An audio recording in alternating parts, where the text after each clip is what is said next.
In this video, we're going to talk about the spherical correction factor, meaning the correction factor that comes up when we switch from rectangular coordinates to spherical coordinates. So we are going to show that that correction factor is equal to rho squared sine phi. And remember this symbol here from our previous videos, that's just the symbol for our correction factor. So it's the absolute value of the Jacobian as we move from xyz to rho phi theta. All right, well, first thing we should do here is actually write down the formulas for how the variables x, y, z relate to the variables rho, phi, theta. So we could start off by saying, well, as we move from rectangular to spherical, cylindrical is a middle ground.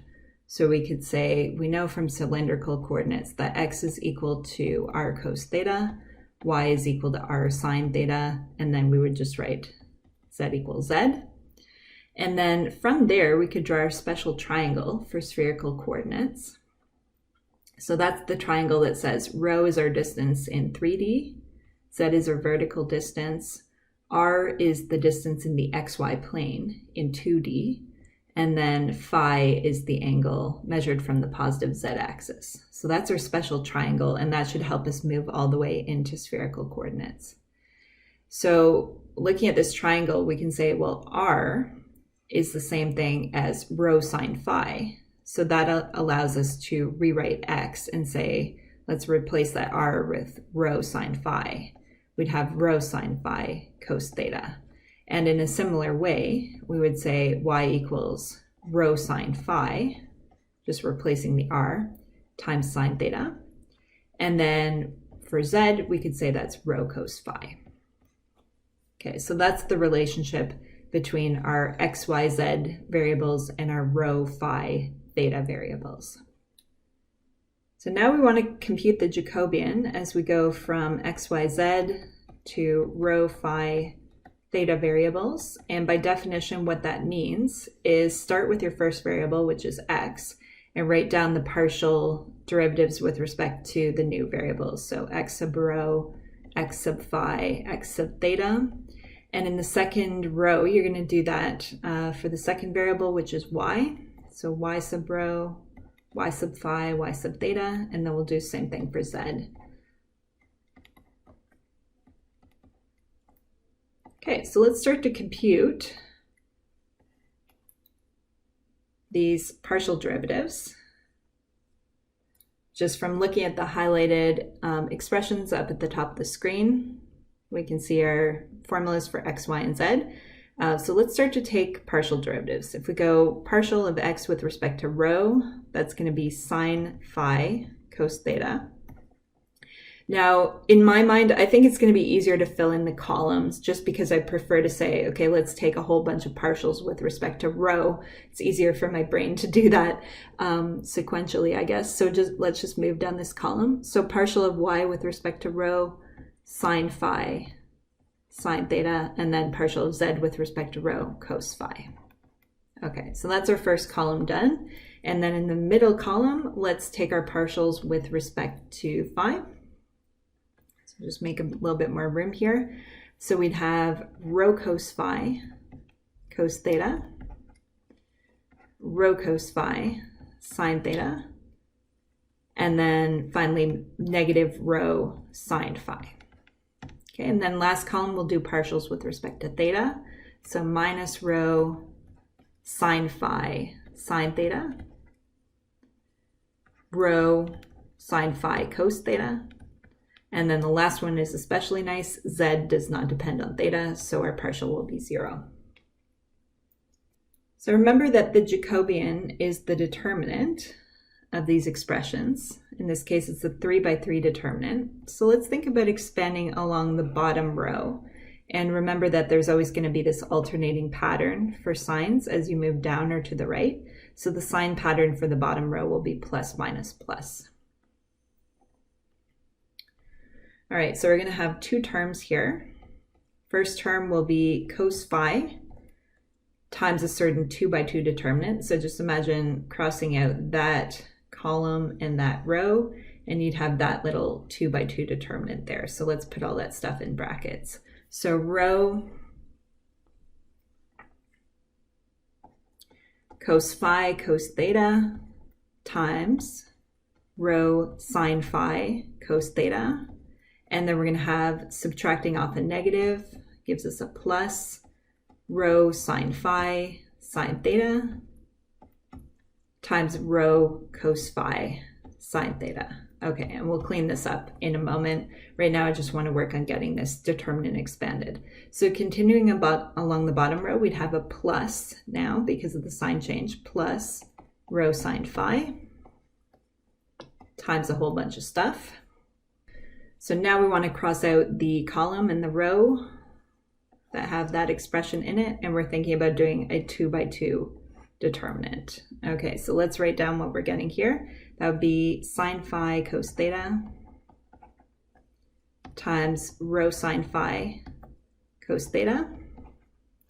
And then we've got a double negative situation, so it's going to be plus rho sine phi sine theta, and then times sine phi sine theta. So that is just straight recopying without any simplifying. Now, you might have found it a little easier if you simplified as you went. So this first term here, you could write that as rho squared, let's say sine phi cos phi times cos squared theta.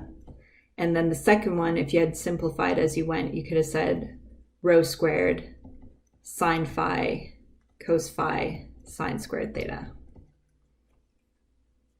Okay, and then same deal down here. If you had simplified as you wrote out these expressions, you'd have rho sine squared phi cos squared theta.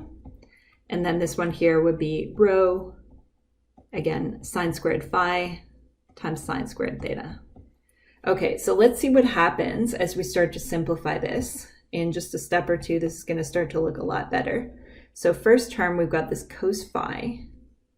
But let's think about what's happening in these square brackets. See, both these two terms here look like rho squared sine phi cos phi. And then if we factor that part out, we're left with this cos squared theta plus sine squared theta, which is just going to give us 1. So that's already looking quite a bit better. And same kind of deal is going to happen on the second term. So we're going to have plus rho sine phi. Okay, if we now look at the two terms in these brackets here, looks like we can factor out a rho sine squared phi. And that's going to leave us with a cos squared theta plus sine squared theta. So sure enough, that gives us 1, and life is already looking a lot better. So at this point, what have we got? From our first term, we've got rho squared sine phi times a cos squared phi, because we've got that factor of cos phi sitting out in front as well. So multiplying those together, rho squared sine phi cos squared phi. And then from our second term, rho sine phi sine squared phi. Okay, now on this second term, I'm going to purposely choose not to multiply the sine phi and the sine squared phi together. I'm going to leave them separate, and the reason is because we're going to do another of these cos squared plus sine squared expressions in the next line.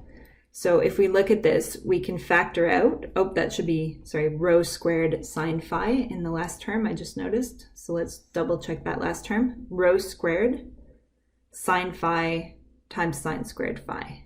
Okay, and we're purposely choosing not to multiply all those sine phi terms together. So that now looks good. And then we're getting into the final stages here. So we can factor out a rho squared sine phi. And what that's going to leave us with is a cos squared phi plus sine squared phi. And sure enough, that part there gives us 1. So we get rho squared sine phi. We're almost done. Now remember that for the correction factor, we actually need the absolute value of this. So the absolute value of the Jacobian as we go from xyz to rho phi theta would be the absolute value of rho squared sine phi. Now, rho is representing distance in 3D, so rho is certainly never going to be negative, and it's being squared anyway. So certainly rho squared is not going to be negative. And let's think about our values of phi. So phi, remember, is the angle from the positive z-axis. So in spherical coordinates, you can have phi values anywhere between 0 and pi. But if you think about your sine function, think about your cast rule that talks about where your various trig functions are positive or negative. In the second quadrant here, the sine function is going to be positive. So for all these angles between 0 and pi, sine of phi is going to be non-negative. So when we talk about the absolute value of this thing, the absolute value is just rho squared sine phi. So that gives us our correction factor as we move from xyz to rho phi theta coordinates. And hopefully that gives you a little bit of insight as to where that strange rho squared sine phi comes up when we're doing spherical integration. Thanks for watching.